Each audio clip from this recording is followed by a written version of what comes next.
Hey everybody, it's Chris Campbell, Vice President of Content and Client Relationships with the Food Institute. We are in New Brunswick, New Jersey today at NJ FoodTech 2025 at Rutgers University. I have Chris Monaghan with me, and he is with Berger. And start off, how you doing today, Chris?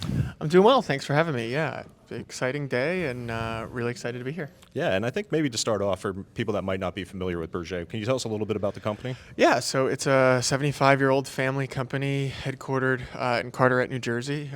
Bounced around a couple locations. We were in Montclair before then, and it actually started in New York City 75 years ago.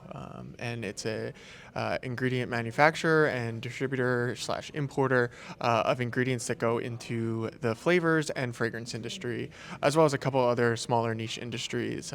But when you think of ingredients, think, you know, citrus oils, lavender, and then even stuff that you kind of can't pronounce when it comes to chemical names as well. So, yeah. And I know Berger is one of the sponsors of today's event. So, what kind of brought you to, come to the event, get involved in, that kind of way? Obviously you got some belief behind it with the sponsorship, right? So, Yeah. what do you kind of, bring to the table here when you come to this kind of event? Yeah, no, that's a good question. So we had someone attend it last year to show support. So Berger is a bit more established than a lot of the, I would say, entrepreneurs that are here looking for advice on how to, get started up as a business in New Jersey, especially on the food side. But it is something that is ingrained in Berger's DNA to be involved in some stewardship. We have a lot of people on industry boards and involved at an industry level, and we've really seen some benefit of being one of the few U.S.-based ingredient suppliers for the flavor and fragrance industry, and with that, one of the few New Jersey-based. So we really tie it back into the community. I was on the steering committee for this event as well, so we were getting guests, figuring out where we were going to go with this product, with this event. And when we were approached to see if we wanted to be sponsors, to us it was a no-brainer to really kind of help elevate it even further.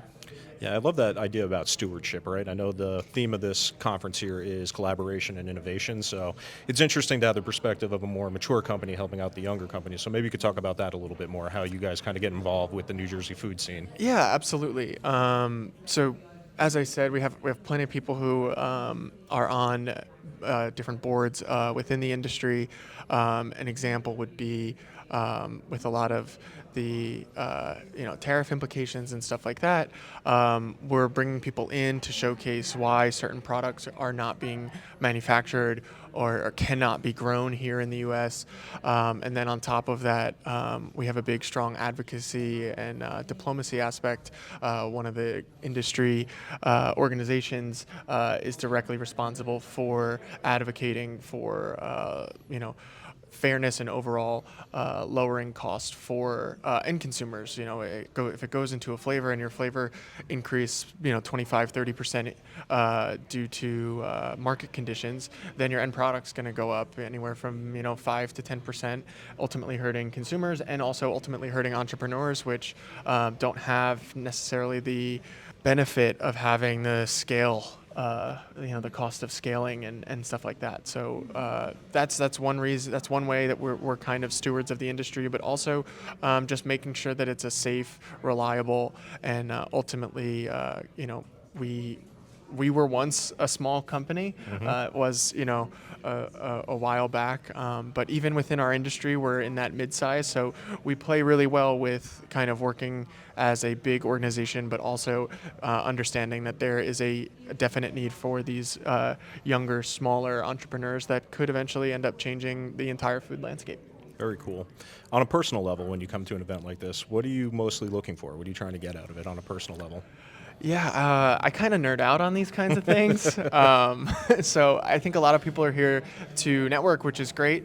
From a personal perspective, even just learning about the different communities that are in our backyard and different companies that are in our backyard here. As a born and bred New Jerseyan, it's really cool to see that innovation is not dead in New Jersey. I think especially in the food industry, I essentially grew up in this industry, so I'm so into foods and innovative foods and the food scene, and it's really cool to see, even just the panel that's out there right now talking about where innovation is coming and anything that we can do from a company and from a personal standpoint to support that and growth within New Jersey is a really awesome opportunity.